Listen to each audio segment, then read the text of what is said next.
Mientras.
Hemos empezado con un poquito de retraso, vamos a empezar directamente a las preguntas. Vamos a empezar con el formato de preguntas, tal y como lo expliqué. Vamos a tratar de hacerlo en 35 o 40 minutos.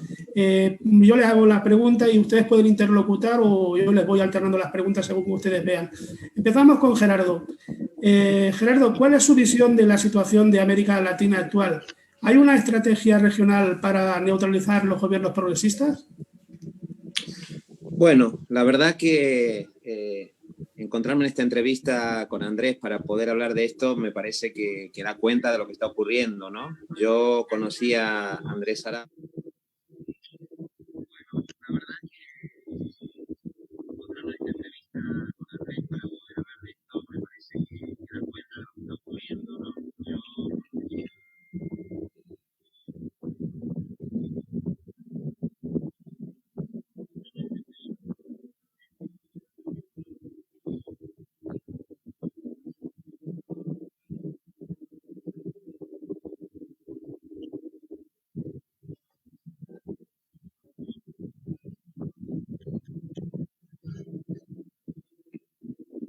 ¿no?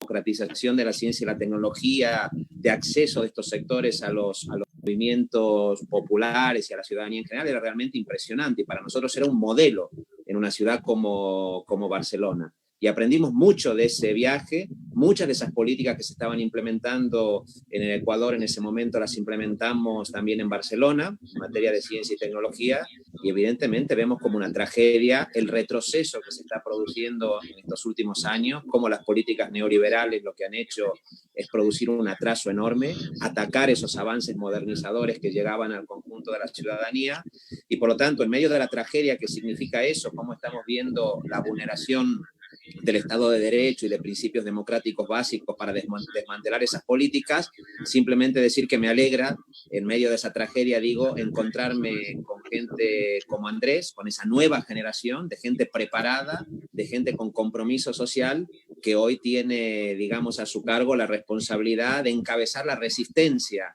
a ese retroceso que las políticas neoliberales, que las políticas de ataque al Estado de Derecho están produciendo y encabezar un nuevo periodo de modernización que nosotros desde aquí vemos con mucho entusiasmo y esperamos que se abra el camino porque todo el continente lo necesita. Andrés, oído a Gerardo Pisarello, ¿cuál es la situación actual en el Ecuador, económica y social? Bueno, un saludo nuevamente y también un abrazo a Gerardo, quien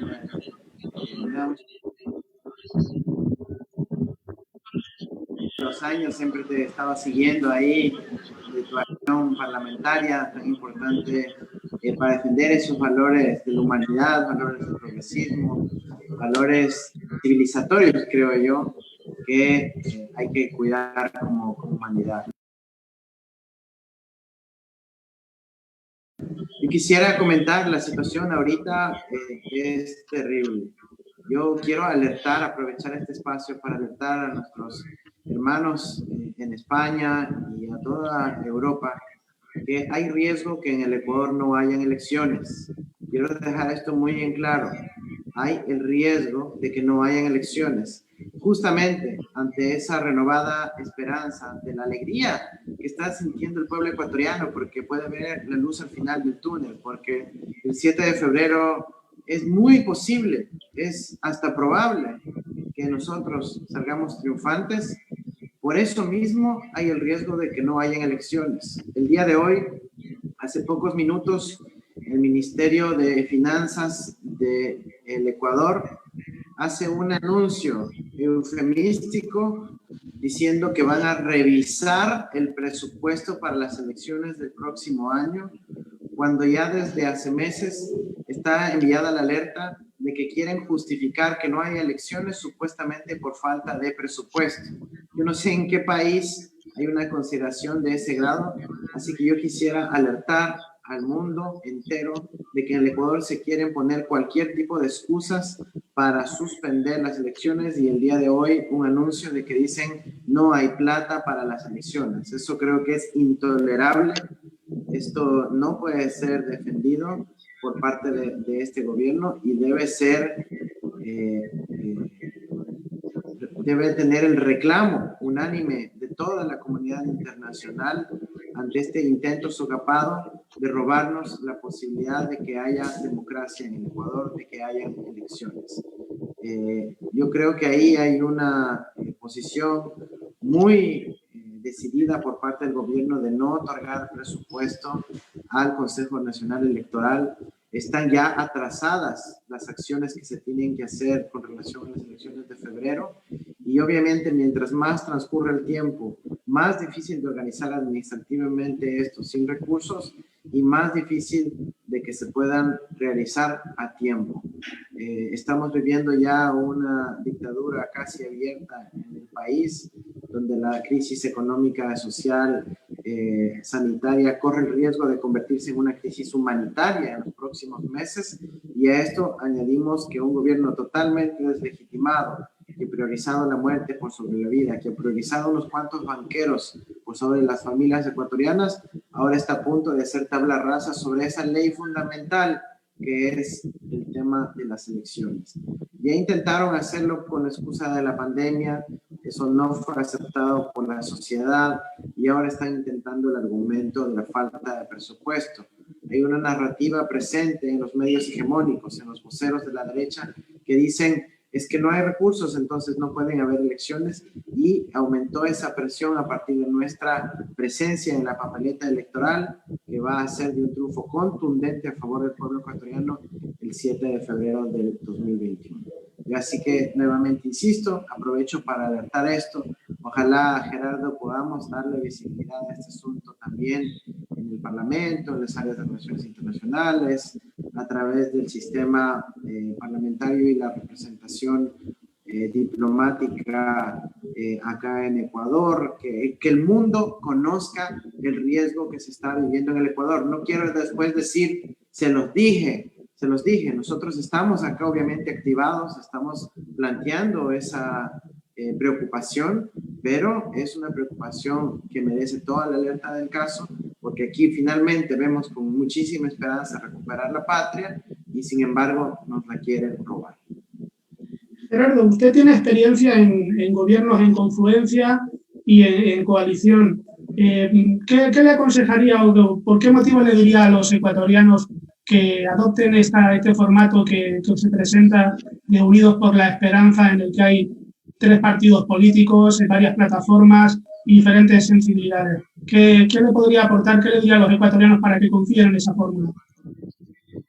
Yo creo que la situación de alarma, una situación de alarma democrática, de alarma social, que se está viviendo en toda América Latina y en buena medida en el mundo en realidad, ¿no? Nosotros llevamos más o menos medio siglo de políticas neoliberales, de políticas, digamos, basadas en el intento de privatizarlo absolutamente todo, de convertir al ser humano en una mercancía.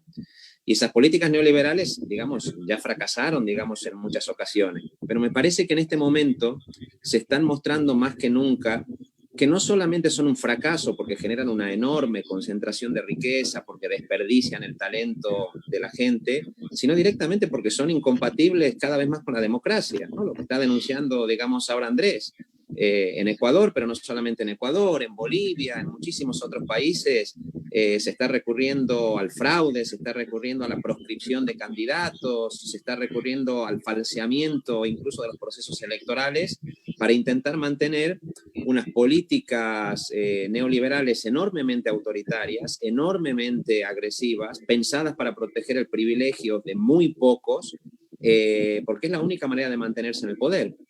Esto, digamos, no lo habíamos visto antes, porque esto es una especie de dictadura que avanza de manera progresiva, no con un solo golpe, ¿no? Sino que cada día, ejecuta un nuevo golpe contra el Estado de Derecho, contra la independencia del Poder Judicial, contra los derechos procesales, contra la libertad de expresión. Y la única forma de enfrentarse a eso es con unidad. La única forma es teniendo conciencia de la amenaza frente a la cual nos encontramos. Si esta gente consigue mantenerse en el poder, el retroceso mundial va a ser enorme.